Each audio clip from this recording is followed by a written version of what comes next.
I zašto sada ide sa projektima bivše vlasti, a nije pokrenuo svoje prije toga? Zato što su bili totalno nesposobni. I ne bili, nego su oni nesposobni. Tomašević je nesposoban zajedno sa ovom gradskom vlasti.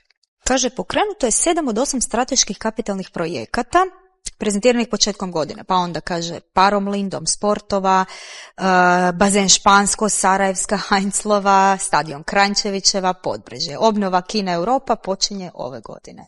Sad zamislite, od ovih 8 projekata, odnosno 7, svi su projekti bivše vlasti, gospodina pokojnog gradonačelnika Milana Bandića. I ja ne mogu vjerovati da kad projekat već gotov i stoji u ladici sa svim dokumentacijom, znači i glavni projekat, i izvedbeni projekat, i građevinska dozvola pravovaljana, vi njega držite u ladici do 2025. godine. Moje pitanje je, zašto su toliko dugo čekali u ladici? Čekali su da u godini izbora kažete krenuli smo s njima.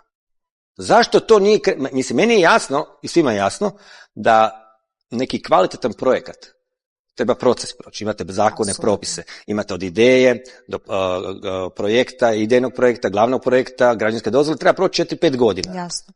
Ali zašto sada ide sa projektima bivše vlasti, a nije pokrenuo svoje prije toga? Zato što su bili totalno nesposobni. I ne bili, nego su oni nesposobni. Tomašević je nesposoban zajedno sa ovom gradskom vlasti.